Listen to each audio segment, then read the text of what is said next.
Welcome to a world scaled down 10,000 times. We usually think of plants as quiet, passive pieces of the landscape. But down here in the dirt, survival requires immense, explosive energy. Watch what happens when a single seed gets hit with water. It actively transforms. It swells, builds intense internal pressure, and blasts through solid earth to reach the sun.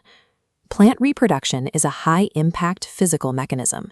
Because plants can't walk, they use brute force, precise engineering, and complex physics to conquer their environments.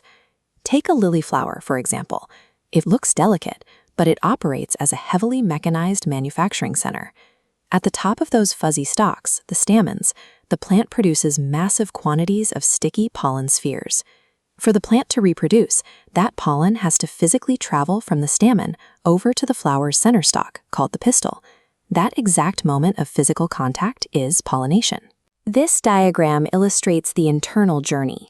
The pollen particle plummets down a specialized tube into the ovary. Inside, tiny ovules harden into geometric seeds. Simultaneously, the outer wall inflates, forming a thick, armored fruit, like an apple, around the next generation. Lilies have both stamens and pistils, making them complete flowers. Others, like the loofah plant, are built with only one or the other. They're missing parts, classifying them as incomplete flowers. Regardless of the blueprint, every flower serves the same purpose. They are specialized structures engineered specifically to manufacture, fertilize, and armor seeds. Once those seeds are made, the plant faces a logistical nightmare, moving them. Some plants, like corn, act like industrial fans. They produce lightweight clouds of pollen and hijack the wind to act as a free courier. Others opt for a targeted approach. Flowers like the ixora pump out sweet nectar and use bright petals as billboards to recruit animals, like butterflies, carrying genetic material directly to the next plant. Getting seeds away from the parent plant is a matter of life and death. If a seedling drops straight down, it starves in the shadow of its own mother, fighting for the exact same sunlight and soil. To gain distance, plants engineer distinct dispersal engines. The maple tree equips its seeds with thin aerodynamic wings, turning them into micro-helicopters that glide. Other plants turn animals into transport vehicles without them even knowing. The Biden seed grows tiny, Velcro-like barbs that hook directly onto passing fur, hitching a free ride to a new zip code. Then there's the Trojan horse method.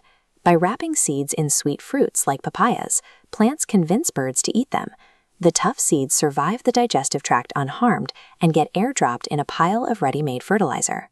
For coastal species, water is the primary highway. The coconut drops massive, waterproof, fibrous pods that act like heavy-duty life rafts, floating across oceans to find an empty beach. And some plants don't rely on outside help at all. The African touch-me-not builds extreme internal tension within its pods. When mature, the structure snaps, twisting violently and firing seeds out like a machine gun. By exploiting wind currents, animal behavior, ocean tides, and their own kinetic tension, plants aggressively expand their territory across the globe. Producing seeds takes time and energy. Under perfect conditions, plants can bypass the seed stage entirely. Their roots, stems, and leaves possess a hidden ability to clone themselves.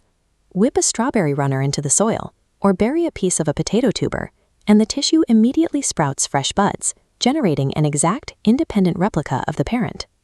This split-screen diagram shows why farmers love cloning.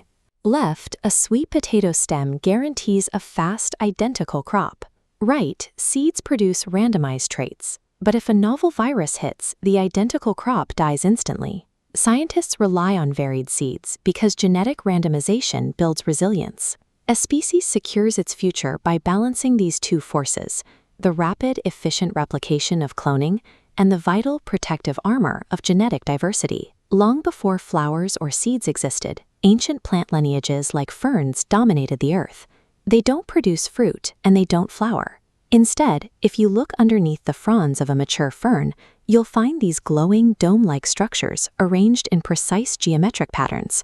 These are the sori. Zooming inside one of these clusters reveals a tightly packed network of crystal-clear capsules called sporangia. As they mature, the capsule dries out until the tension becomes too much. It shatters, launching a shockwave of countless microscopic spores into the air. It's a survival engine perfected millions of years ago. Whether firing seeds like shrapnel or scattering microscopic spores to the wind, plant reproduction is a relentless mechanism of continuous physical expansion.